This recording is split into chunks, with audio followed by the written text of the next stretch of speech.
우리는 모두 돈을 많이 벌어서 부자가 되고 싶어 합니다. 돈이 무조건 행복을 가져다 주진 않지만 돈이 없으면 불행해질 확률이 높기 때문이죠. 하지만 제 주위만 둘러봐도 부자가 되고 싶어 하는데 그만한 노력을 하지 않는 게 현실입니다. 세상에 공짜는 없습니다. 내가 노력하지 않고 큰 돈을 벌 수 있다고 한다면 그건 사기일 확률이 99%입니다. 그럼 오늘 영상에서는 부자가 되려면 어떻게 해야 하는지 가장 기초적이지만 하기 어려운 3가지에 대해서 말해볼게요. 미리 말해두지만 로또 당첨을 바라거나 주식 종목 추천을 바라는 사람은 지금 나가주세요. 정말 독하게 부자가 되고 싶다고 마음먹은 사람만 영상 봐주시고 만약 끝까지 보신다면 정말 부자가 될 확률이 높은 분일 겁니다. 부자가 되기 위한 첫 번째 방법은 자산에 대한 개념을 바꾸는 것입니다. 여러분은 자산에 자동차도 포함된다고 생각하시나요? 먼저 자동차의 경우 시간이 지나갈수록 가치가 떨어지는 소모품입니다. 사는 순간 중고가 되어 가치는 확 낮아지고 해가 갈수록 더 낮아집니다. 거기에다 보험료와 유지비, 세금까지 들어가면 나의 자산을 뺏어가기까지 합니다. 사람마다 가치관과 상황에 따라 다르겠지만 정말 부자가 되고 싶다면 자동차를 사는 시기는 최대한 뒤로 미루세요. 특히 20, 30대 분들은 처음 취업을 하고 차를 가장 사고 싶을 겁니다. 하지만 독하게 부자가 되고 싶으시다면 이 위기를 잘 넘겨야 합니다. 중형차 한 대를 살 돈으로 저는 실제로 지방에 아파트 분양권을 샀고 갭투자로 아파트 한 채도 충분히 살 수 있는 돈입니다. 정 사야겠다면 중고로 경차에서 준준형 정도 사서 타고 다니세요. 젊을 때 차를 타고 여러 경험을 해보는 것도 나쁘다고는 못하겠네요. 이와 반대로 해가 갈수록 가치가 올라가는 자산은 뭐가 있을까요? 대표적으로 부동산과 주식이 있겠죠. 부동산과 주식은 시간이 지나면 가격이 오를 확률이 높은 자산입니다. 대부분의 물품은 중고가 되면 가격이 떨어지지만 진짜 자산인 부동산과 주식은 남의 손을 탄 중고라도 가격이 오릅니다. 우리는 가격이 떨어지는 자산을 취득할 게 아니라 가격이 오를 만한 자산을 취득해야 합니다. 저는 사실 주식은 잘 알지 못하고 부동산에 대해서는 제 이전 영상들 보시면 오를 만한 부동산을 사는 방법을 아실 수 있으니 구독 눌러주시고 이전 영상 꼭 봐주세요. 독하게 부자가 되기 위한 두 번째 방법은 시간을 잘 활용하는 것입니다. 여러분은 퇴근 후 취침하기 전까지 남는 시간에 뭘 하시나요? 누워서 넷플릭스나 TV, 유튜브를 보면서 시간을 낭비하고 있진 않나요? 꼰대 같은 말일 수도 있지만 만약 계속 이렇게 사시면 부자가 못 될 확률이 높습니다.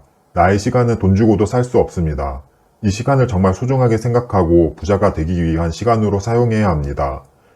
지금 받고 있는 월급만으로는 절대 부자가 될 수 없습니다. 연봉 4천만 원인 사람이 1년에 3천만 원을 모은다고 해도 10년이면 3억, 30년이면 10억도 안 됩니다. 그러면 우리는 직장 내 남는 시간에 부자가 될 공부를 해야 합니다. 그 공부에는 투자 공부가 될 수도 있고 나의 능력을 높이는 공부가 될 수도 있습니다. 공부 없는 투자는 오히려 내 돈을 빼앗아 갑니다. 저도 주식과 부동산 공부를 도대체 뭘 하라는 건지 몰랐던 시기가 있었고 고수인 누군가가 그냥 찍어줬으면 좋겠다라는 마음이 있었던 적이 있었습니다. 하지만 내가 공부가 안 된 상태에서 한번 성공한다고 해도 남은 인생 몇십 년은 어떻게 하실 건가요?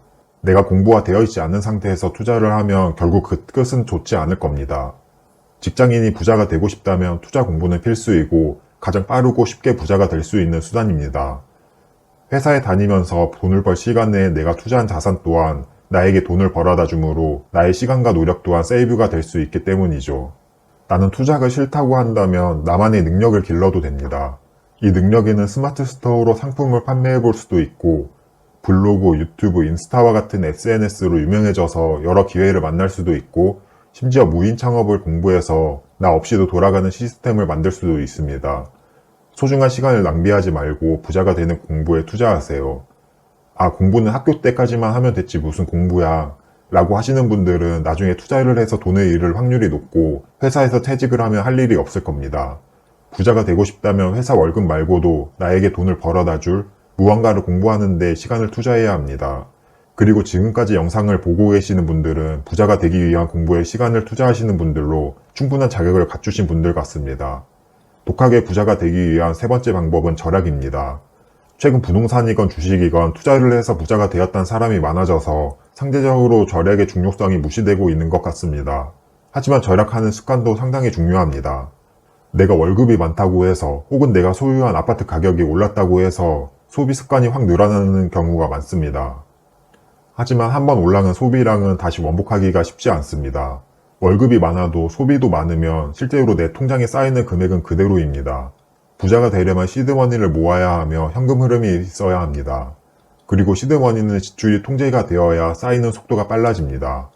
만약 월급이 300만 원인데 200만 원을 지출하다가 100만 원으로 지출을 줄이면 모이는 금액은 월 100만 원에서 200만 원으로 늘어납니다. 이렇게 시드머니를 모으는 속도는 2배로 증가를 하고 내가 부자가 될 수 있는 속도도 2배로 빨라집니다. 또 누군가는 아파트 가격이 4억에 올랐는데 시계 1000만 원짜리도 못 사냐, 명품 가방 하나 못 사냐 라고 하실 수도 있습니다. 하지만 명심해야 할 건 내 아파트 가격만 오른 건 아닙니다. 그만큼 물가가 올랐다는 뜻이고 인플레이션이 진행된 것입니다. 그리고 만약 그 아파트 가격이 2억이 떨어지면 시계와 명품 가방은 반납하실 건가요? 일시적으로 오른 자산을 갖고 소비를 하기보다는 그 돈으로 내가 첫 번째에 말했던 오를 만한 자산에 다시 재투자해야 합니다. 또한 정말 독하게 부자가 되고 싶다면 실거주하는 집은 최대한 저렴한 곳에 월세에서 살기를 추천드립니다. 만약 내 자가에서 실거주를 하거나 전세를 산다면 목돈이 몇 천만 원에서 몇억 원까지 묶일 확률이 높습니다. 그만큼 나를 부자로 만들어줄 투자금이 묶인다는 것이므로 이를 최소화해야 합니다. 그래서 저는 최대한 저렴한 월세에 살기를 추천드리는데요. 나의 목돈도 적게 묶일 뿐더러 지출도 적게 나가기 때문입니다. 결국 독하게 부자가 되기 위해서는 절약을 해야 합니다. 이 절약은 내 시드머니가 모이는 속도를 더 빠르게 해주고 또 다른 돈을 벌어다 줄 자산에 투자할 수 있습니다. 지금까지 내용을 간단히 요약하자면 정말 독하게 부자가 되고 싶다면 첫 번째, 가치가 오를 만한 자산을 사야 하고 두 번째, 시간을 내가 부자가 되는 공부에 써야 합니다. 그리고 마지막 세 번째로 절약을 해야 합니다. 누군가는 굳이 이렇게 살아야 하나라고 생각하실 수도 있습니다. 하지만 독하게 부자가 되고 싶다면 이 정도는 해야 한다고 생각합니다. 그리고 우리 모두 돈 많이 벌어서 돈 때문에 불행하지 않은, 누군가에게 아쉽지 않은 사람이 되었으면 좋겠습니다. 그럼 오늘도 영상 끝까지 봐주셔서 감사드리고 도움이 되셨다면 구독과 좋아요 부탁드립니다.